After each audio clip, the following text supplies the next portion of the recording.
ദൈവത്തിന് സ്തുതി. പ്രിയമുള്ളവരെ, നിങ്ങൾ കേൾക്കുന്നത് നമ്മുടെ ദിവ്യനാഥ വൈദികരോട് സംസാരിക്കുന്നു എന്ന മരിയൻ സന്ദേശ ഗ്രന്ഥത്തിൻ്റെ വായനയാണ്. ഇന്ന് ദിവസം 79. ഈ സന്ദേശങ്ങൾ പരിശുദ്ധ അമ്മ ഫാദർ സ്റ്റെഫാനോ ഗോപി എന്ന വൈദികന് നൽകിയവയാണ്. അന്ത്യകാലഘട്ടത്തിലേക്ക് നമ്മെ ഒരുക്കുന്നതിനായി അമ്മ നൽകിയ ഈ സന്ദേശങ്ങൾ വൈദികർക്കെന്നതുപോലെ തന്നെ മറ്റെല്ലാവർക്കും ബാധകമാണ്. പരിശുദ്ധ അമ്മയുടെ ഈ സന്ദേശങ്ങൾ നിങ്ങൾക്ക് തുടർന്ന് ലഭിക്കണമെങ്കിൽ ദയവായി ഈ പേജ് സബ്സ്ക്രൈബ് ചെയ്യുക. അമ്മയുടെ ഈ സന്ദേശങ്ങളെ ഷെയർ ചെയ്ത് നമുക്കും സുവിശേഷവൽക്കരണ ദൗത്യത്തിൽ പങ്കാളികളാകാം. നിങ്ങളുടെ നിർദ്ദേശങ്ങളും അഭിപ്രായങ്ങളും ദയവായി കമൻറ്റ് ചെയ്യുക. ഞാൻ നിങ്ങൾക്ക് വേണ്ടി പ്രാർത്ഥിക്കുന്നു. നമുക്ക് വായനയിലേക്ക് പ്രവേശിക്കാം. ഈഡെയിൻ, ഇറ്റലി, ഡിസംബർ 24, 1984. 300 എല്ലാം വെളിവാക്കപ്പെട്ടിട്ടുണ്ട്. എൻ്റെ പ്രിയ മക്കളെ, എൻ്റെ ഉണ്ണീശോയുടെ ജനനത്തിന് തൊട്ടു മുമ്പുള്ള ഈ മണിക്കൂറുകളിൽ പ്രാർത്ഥനയിൽ എന്നോടൊത്ത് ധ്യാനനിരതരായിരിക്കുക. ഈ വിശുദ്ധ രാത്രിയുടെ നിമിഷങ്ങൾ എൻ്റെ വിമല ഹൃദയത്തിൽ ചെലവഴിക്കുക. തന്മൂലം ഇത് സ്നേഹത്തിൻ്റെ ഒരു സല്ലാപവും ദൈവത്തിൻ്റെ രക്ഷാകര പദ്ധതിക്ക് തങ്ങളെ തന്നെ വിട്ടുകൊടുക്കുന്ന ആത്മവിശ്വാസത്തിൻ്റെ ഒരു പ്രക്രിയയും ആയി മാറുന്നതാണ്. എൻ്റെ ആത്മസുതൻ്റെ സാന്നിധ്യം, ഈ പരിത്യാഗം സന്തോഷത്തോടെയുള്ള ഒരു അനുഭവത്തിലേക്ക് എന്നെ നയിച്ചു. കൃത്യസമയത്തുള്ള അവിടുത്തെ ജനനത്തിൻ്റെ നിമിഷം ഇത് ശക്തമായ രീതിയിൽ എനിക്ക് അനുഭവപ്പെട്ടു. ബെത്ലഹേമിലേക്കുള്ള എൻ്റെ യാത്ര മറ്റൊന്നുമായിരുന്നില്ല. പിന്നെയോ നിങ്ങളുടെ ഇടയിൽ ഒരു സഹോദരനായി ജനിക്കുകയെന്ന അവിടുത്തെ ദൈവിക ആഗ്രഹത്തിന് മുൻപുള്ള ഒരു പ്രണാമം മാത്രമായിരുന്നു. ഞാൻ നിശബ്ദതയും ശ്രവിക്കലും മനനവും സ്നേഹവും ആരാധനയും പ്രതീക്ഷയും കൂട്ടിയിണക്കിയ ഒരു സംഭാഷണ രീതിയിൽ അവിടുത്തോട് സംസാരിച്ചു കൊണ്ടിരുന്നു. അപ്രകാരം നിരന്തരമായ പ്രാർത്ഥനാ മന്ത്രണം കൊണ്ട് നിറയപ്പെട്ട ഒരു നീണ്ട യാത്ര ആതിഥ്യമരുളുന്ന ആ ഗ്രോട്ടോയിലേക്കുള്ളതായിരുന്നു. നവജാതനായ എൻ്റെ ദിവ്യ ഉണ്ണിയോടുമൊത്തുള്ള എൻ്റെ പ്രാർത്ഥന കൂടുതൽ ആഴമേറിയതും ധ്യാനാത്മകവും ആയിത്തീരുന്നതിൻ്റെ ഫലമായി സ്വർഗവുമായി ഒരു അഗാധമായ ഹർഷോന്മാദത്തിലേക്ക് കയറി ചെല്ലുന്നതിനുള്ള മറമാറ്റുന്നതിന് കഴിഞ്ഞു. ദൈവം എന്നോട് ആവശ്യപ്പെട്ടതിൻ്റെ പ്രത്യുത്തരമായി ഞാൻ മനസ്സിലാക്കി, സ്വീകരിച്ച് ജീവിച്ച സഹനത്തിൻ്റെ വഴിയെ നിങ്ങൾ എന്നെ അനുഗമിക്കുക. സ്നേഹത്തിൻ്റെതായ മാർഗത്തിലൂടെ, മാതൃസഹജമായ സഹകരണത്തിലൂടെ സംജാതമായ സാഹചര്യങ്ങൾ ആ ആന്തരിക സഹനത്തിലേക്ക് കൊണ്ടുവന്നു. നസ്രത്തിലെ ഭവനത്തിൽ നിന്ന് വേർപെടേണ്ട ആവശ്യം, മാതൃത്വത്തിൻ്റെ പൂർണ്ണതയിലെത്തിയിരിക്കുന്ന എൻ്റെ ബെത്ലഹേമിലേക്കുള്ള ക്ഷീണിത യാത്ര, ഞങ്ങൾ അവിടെ കണ്ട അനിശ്ചിതത്വം, ഒരു ഭവനത്തിലും പ്രവേശനം ലഭിക്കാത്ത തിരസ്കരണം, തണുത്തുറഞ്ഞു കിടന്ന ഗുഹയിലുള്ള അഭയം എന്നിവ എൻ്റെ മാതൃഹൃദയത്തെ തുളച്ച അനേക മുള്ളുകൾ ആയിരുന്നു. പക്ഷെ ജനിക്കാൻ പോകുന്ന എൻ്റെ കുഞ്ഞിന് വിലപിടിപ്പുള്ള ഒരു തൊട്ടിലൊരുക്കുവാനായി പിതാവായ ദൈവം എന്നോട് ആവശ്യപ്പെട്ട സഹനമായിരുന്നു ഇതെന്ന് ഞാൻ മനസ്സിലാക്കി. എൻ്റെ അരുമസുതരെ, മഹത്വത്തിലേക്ക് തിരിച്ചുവരവ് നടത്തുന്ന യേശുവിന് ഉചിതമായ ഒരു സ്ഥലം നിങ്ങളുടെ സഹകരണത്തോടെ ഒരുക്കുവാൻ പ്രാർത്ഥനയും സഹനവും നിങ്ങളിൽ നിന്ന് ആവശ്യപ്പെടുന്നു. ത്വരിതവും അസാധാരണവും കൂടെയുള്ളതുമായ മാതൃസഹജമായ എൻ്റെ ഇടപെടലിൻ്റെ അർത്ഥം മനസ്സിലാക്കി ഈ വിശുദ്ധ രാത്രിയിൽ ഇക്കാലത്തെ സ്വർഗത്തിലെ പ്രവാചിക എന്ന നിലയിൽ നിങ്ങൾക്ക് കൂടുതൽ വ്യക്തമാക്കത്തക്ക വിധം ഞാൻ നൽകുന്ന സന്ദേശങ്ങൾ മനസ്സിലാക്കുക. മഹത്വത്തിലേക്കുള്ള യേശുവിൻ്റെ രണ്ടാം ആഗമനത്തിനായി നിങ്ങളെ തന്നെ ഒരുക്കുക. നിങ്ങളുടെ ഇടയിൽ ഭരണം നടത്തുന്നതിനായി അവിടുന്ന് ഇറങ്ങി വരുന്നു. അവിടത്തേക്ക് വരുന്ന വഴികൾ പ്രാർത്ഥനയുടെയും സഹനത്തിൻ്റെതുമാണ്.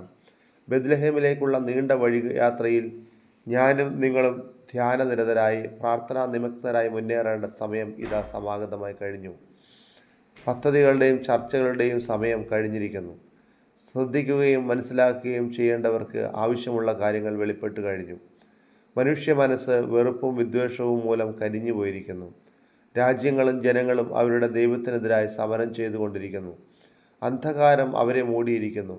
വരാൻ പോകുന്ന യേശുവിന് വേണ്ടി വാതിലുകൾ തുറന്നു കൊടുക്കുവാൻ മനുഷ്യവർഗം തയ്യാറാവുന്നില്ല.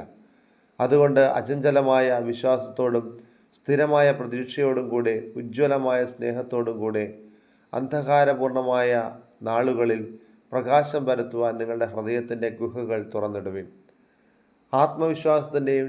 വിശ്വാസത്തോടെയും ക്ഷമയോടെയും സഹകരിക്കുക. എന്നോടെന്ന പോലെ നിങ്ങളോടും അവിടുത്തെ പദ്ധതിയുടെ ഒരു ഭാഗമെന്ന നിലയിൽ സഹനം ആവശ്യപ്പെടുന്നു. അവിടുത്തെ നവ്യജനനത്തിൻ്റെ മണിക്കൂറുകൾ അടുക്കും തോറും വേദനയുടെ തീവ്രത വർദ്ധിക്കേണ്ടിയിരിക്കുന്നു. നിങ്ങളുടെ സ്വർഗീയ അമ്മ സ്വീകരിച്ചതുപോലെ അവ നിങ്ങളും സ്വീകരിക്കുക. പ്രവചനാത്മക രൂപേണ അറിയിച്ചിട്ടുള്ളവയെല്ലാം സംഭവിക്കാനുള്ള സമയം സമാഗതമായെന്ന നിലയിൽ നിങ്ങളുടെ ദിവ്യജനനിയാകുന്ന നക്ഷത്രത്തിൻ്റെ പ്രകാശത്തിലേക്ക് ചരിക്കുക. എൻ്റെ അരുമസുതനായ യേശുവിൻ്റെ മഹിത്രീകൃതമായ മടക്കയാത്രയിൽ സന്തോഷകരമായ പ്രതീക്ഷയും വലിയ ആത്മവിശ്വാസവും അർപ്പിച്ചുകൊണ്ട് നിങ്ങളുടെ ജീവിതത്തിലെ ഓരോ മണിക്കൂറുകളും ചെലവഴിക്കുക. ഡിസംബർ 31, 1984, 301 നിങ്ങളുടെ കാലത്തിൻ്റെ അടയാളങ്ങൾ. അരുമസുതരെ, ഞാനുമായിട്ടുള്ള മധുര ഐക്യത്തിൽ അവസാനിക്കുവാൻ പോകുന്ന വർഷത്തിൻ്റെ അന്ത്യമണിക്കൂറുകൾ ചെലവഴിക്കുക. ദൈവത്തിൻ്റെ പ്രമാണത്തിനും കൽപ്പനകൾക്കും യോജിച്ച രീതിയിലുള്ള സന്തോഷവും സംഭവങ്ങളും ആവർത്തിച്ചുകൊണ്ട് ഈ നിമിഷങ്ങൾ എൻ്റെ എത്ര കുഞ്ഞുങ്ങളാണ് വ്യഥ ചെലവഴിക്കുന്നത്. നിങ്ങളുടെ സ്വർഗീയ അമ്മയുമായി സംഭാഷണത്തിൽ ഏർപ്പെടുന്നതിനും പ്രാർത്ഥനയുടെയും മൗനത്തിൻ്റെയും ആന്തരിക നിശബ്ദതയുടെയും മണിക്കൂറുകളായി ഈ സമയം മാറ്റുവാനും ഞാൻ നിങ്ങളെ ക്ഷണിക്കുന്നു. അപ്പോൾ അമ്മയ്ക്ക് തൻ്റെ കുഞ്ഞുമക്കളോടുള്ള അതേ അടുപ്പത്താൽ എൻ്റെ വിമല ഹൃദയം അനുഭവിക്കുന്ന പ്രശ്നങ്ങളും ഉത്കണ്ഠകളും ആഴമേറിയ മുറിവുകളും ഞാൻ നിങ്ങൾക്ക് വെളിപ്പെടുത്തും. അതുപോലെ തന്നെ കാലത്തിൻ്റെ അടയാളങ്ങൾ മനസ്സിലാക്കുവാനും വ്യാഖ്യാനിക്കുവാനും ഞാൻ നിങ്ങളെ സഹായിക്കും. നിങ്ങളെ പ്രതീക്ഷിച്ചു നിൽക്കുന്ന മഹാദിനത്തിൽ നിങ്ങൾ പൂർത്തിയാക്കാൻ പോകുന്ന ജോലിയിലൂടെ രക്ഷാകര പദ്ധതി നിങ്ങൾക്ക് ഭാഗഭാഗിത്വം നേടാൻ കഴിയുന്നു. ദൈവത്തിലേക്കുള്ള തിരിച്ചുവരവിൻ്റെയും മാനസാന്തരത്തിൻ്റെയും പാതയിലൂടെ ചരിക്കുവാൻ നിങ്ങളെ ക്ഷണിച്ചുകൊണ്ട് നിങ്ങളുടെ സ്വർഗീയ അമ്മ നടത്തുന്ന ത്വരിത അഭ്യർത്ഥനയ്ക്ക് വിധേയരായി നിങ്ങൾ ജീവിക്കുകയാകുന്നു. എൻ്റെ സ്നേഹമസൃണമായ വിളി സ്വാഗതം ചെയ്യപ്പെടുകയും അനുഗമിക്കപ്പെടുകയും ചെയ്യുന്നത് മൂലമുള്ള ഉത്കണ്ഠയേറിയ മാതൃസഹജമായ പരിഗണനയിൽ നിങ്ങളും പങ്കുചേരുവിൻ. ദൈവത്തിൻ്റെ നിയമം അനുസരിക്കുന്നതിൽ കാണിക്കുന്ന തീവ്രമായ സമർപ്പണ ബോധ്യം മാത്രമാണ് നിങ്ങളുടെ രക്ഷയ്ക്കുള്ള ഏക മാർഗമായി ഞാൻ കാണുന്നത്. ദൈവത്തിൻ്റെയും സ്നേഹത്തിൻ്റെയും റോഡിലൂടെ മാനസാന്തരപ്പെട്ട് നടക്കുവിൻ. സമാധാനത്തിൻ്റെയും ശാന്തിയും വിളയാടുന്ന ദിനങ്ങളിൽ കെട്ടിപ്പടുത്തപ്പെടാൻ മാനസാന്തരപ്പെടുവിൻ. ദൈവിക കരുണയിൽ ഭാഗഭാഗിത്വമുള്ളവരാകുവാൻ മാനസാന്തരപ്പെടുവിൻ. അനേകം തീരാവ്യാധികൾ പരക്കുന്നതിന് മുമ്പ് നിങ്ങളുടെ ദൈവതിരസ്കരണത്തെക്കുറിച്ചും അതിൻ്റെ അനന്തരഫലങ്ങളെക്കുറിച്ചും എത്രയോ അടയാളങ്ങൾ നിങ്ങൾക്ക് പ്രത്യക്ഷപ്പെട്ടു തന്നു. ഇന്ന് ഹിംസയും വെറുപ്പും എങ്ങും പടർന്നിരിക്കുന്നു. നിർഭാഗ്യങ്ങൾ സംഭവിച്ചുകൊണ്ടിരിക്കുന്നു. അവിടുത്തെ പാർശ്വത്തിലേക്ക് നിങ്ങളെ നയിക്കുവാനായി, നിങ്ങളുടെ ജീവിതത്തിന് മാറ്റമുണ്ടാകുവാനായി അവിടെ നയിച്ചിരിക്കുന്ന അനുദിന അനുഭവങ്ങളെ അവിടുത്തെ അടയാളങ്ങളായി എങ്ങനെ വായിക്കണമെന്ന് നിങ്ങൾ അറിയേണ്ടിയിരിക്കുന്നു. സത്യമായ വിശ്വാസത്തിൽ നിങ്ങൾ സുസ്ഥിരമായി നിലനിൽക്കണമെന്നുള്ള നിങ്ങളുടെ അമ്മയുടെ പരിഗണനാത്മകമായ സ്ഥിരമായ അഭ്യർത്ഥനയ്ക്ക് വഴങ്ങി നിങ്ങൾ ജീവിക്കുകയാകുന്നു. എന്നിട്ടും തെറ്റുകൾ പഠിപ്പിക്കപ്പെടുന്നതും പ്രചരിക്കപ്പെടുന്നതും പ്രഘോഷിക്കപ്പെടുന്നതും ഹൃദയവ്യതയോടെ ഞാൻ നോക്കിക്കാണുന്നു. യേശുവിലുള്ള വിശ്വാസമാകുന്ന മഹാദാനം നഷ്ടപ്പെടുന്ന അപകടവും വെളിപ്പെടുത്തുന്ന സത്യത്തിലേക്കുള്ള അവിശ്വസ്തതയും നിങ്ങൾ വർദ്ധിച്ചു വരുന്നതിനായി ഞാൻ കാണുന്നു. എൻ്റെ തിരഞ്ഞെടുക്കപ്പെട്ട സത്യങ്ങളോടുള്ള അവിശ്വസ്തതയും നിങ്ങളിൽ വർദ്ധിച്ചു വരുന്നതായി ഞാൻ കാണുന്നു. എൻ്റെ തിരഞ്ഞെടുക്കപ്പെടുന്നവരിൽ പോലും എത്രയോ പേരാണ് സംശയാലുക്കളും അവിശ്വാസികളുമായി മാറിയിട്ടുള്ളത്. സഭയുടെ പ്രവർത്തനങ്ങളെ സ്തംഭിക്കുമാറ് അതിൻ്റെ സത്തയെ കെടുത്തക്കത്തക്ക രീതിയിൽ സുവിശേഷ പ്രഘോഷണം ശൂന്യതയിൽ ആയിരിക്കത്തക്ക വിധത്തിൽ ഈ ആധ്യാത്മിക രോഗം എത്ര രൂക്ഷമായി പടർന്നു പിടിച്ചിട്ടുണ്ടെന്ന് എൻ്റെ വീക്ഷണത്തിലൂടെ നോക്കിയാൽ മാത്രമേ മനസ്സിലാകുകയുള്ളൂ. പരന്നു വ്യാപിക്കുന്ന പാപത്തിൻ്റെ അടിമകളാണ് നിങ്ങളെന്ന ചിന്ത എൻ്റെ വേദനാജനകമായ ഉത്കണ്ഠയെ വർദ്ധിപ്പിക്കുന്നു. ദൈവത്തിൻ്റെ നിയമങ്ങൾക്ക് അനുസൃതമല്ലാത്ത പലതും സാമൂഹിക മാധ്യമങ്ങൾ വഴി എവിടെയും എൻ്റെ കുഞ്ഞുമക്കൾക്ക് നിർദ്ദേശിച്ചു കൊടുക്കുന്നുണ്ട് എന്നുള്ളത് എത്രയോ വേദനാജനകമാണ്. അശുദ്ധിയുടെ ഉറവയിൽ നിന്നും എന്നും നിങ്ങൾ കുടിക്കപ്പെടുന്നു. തിന്മയായ വിഷം പുരട്ടിയ അപ്പം ഭക്ഷിക്കപ്പെടുന്നു. തിന്മ നന്മയായി പ്രത്യക്ഷപ്പെടുന്നു. പാപം മൂല്യമായി പരിഗണിക്കുന്നു. ദൈവപ്രമാണ ലംഘനം നിങ്ങളുടെ അവകാശങ്ങളും വ്യക്തിസ്വാതന്ത്ര്യങ്ങളുമായി കണക്കാക്കപ്പെടുന്നു. സ്നേഹവും ജീവനുമില്ലാത്ത ഒരു മരുഭൂമിയായി ഈ ലോകത്തെ മാറ്റത്തക്ക വിധത്തിൽ അനീതി, വെറുപ്പ്, ഭക്തിരാഹിത്യം എന്നീ തിന്മകളുടേതായിട്ടുള്ള ശക്തികൾ പ്രബലപ്പെട്ടിരിക്കുന്നു. പക്ഷേ പാപം തിന്മയാണെന്നുള്ള അവബോധം നഷ്ടപ്പെട്ടിരിക്കുകയാണ്.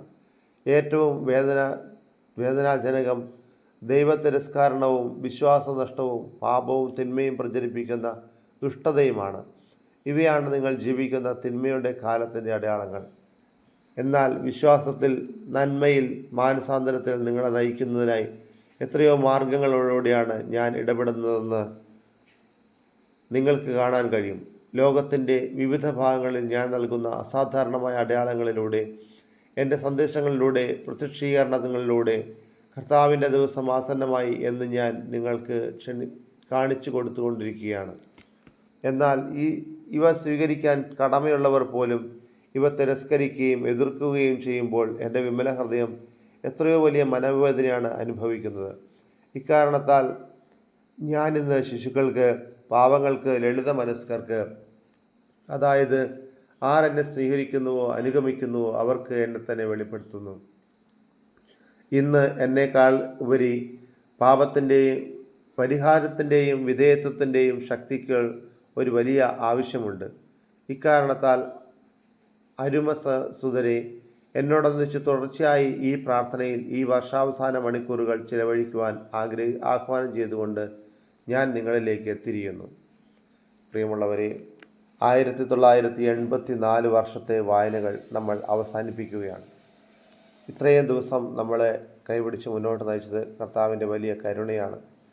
ഈശോയുടെ വലിയ ദാനമായിട്ടാണ് ഈ രക്ഷ നമുക്ക് ലഭിച്ചത്. ഈ സന്ദേശങ്ങൾ കേൾക്കുവാനും ഇവ വായിക്കുവാനും ഇവ ശ്രവിക്കുവാനും എല്ലാം അവസരം ലഭിച്ചതിനെ ഓർത്ത് ദൈവത്തിന് പ്രത്യേകവിധമായിട്ട് നന്ദി പറയുക. എല്ലാവർക്കും ഇത്തരം അവസരങ്ങൾ കിട്ടാറില്ല. ചിലർ അത് തള്ളിക്കളയുന്നു, ചിലർ അത് കേൾക്കുന്നതില്ല, ചിലർ അതിനെ അവഗണിക്കുന്നു. കർത്താവ് പരിശുദ്ധ അമ്മയിലൂടെ നൽകിയ ഈ സന്ദേശങ്ങൾ നമ്മുടെ ജീവിതത്തിന് മാർഗദീപമായിരിക്കട്ടെ എന്ന് ഞാൻ പ്രാർത്ഥിക്കുന്നു. കർത്താവിൻ്റെ നാമത്തിന് മാത്രം മഹത്വം ഉണ്ടായിരിക്കട്ടെ. യേശുവേ സ്തോത്രം, യേശുവേ ആരാധന, യേശുവേ നന്ദി. ദൈവമേ സ്തോത്രം, ദൈവമേ ആരാധന, ദൈവമേ നന്ദി. പരിശുദ്ധാത്മാവേ സ്തോത്രം, പരിശുദ്ധാത്മാവേ ആരാധന, പരിശുദ്ധാത്മാവേ നന്ദി. Hallelujah, hallelujah, hallelujah, hallelujah.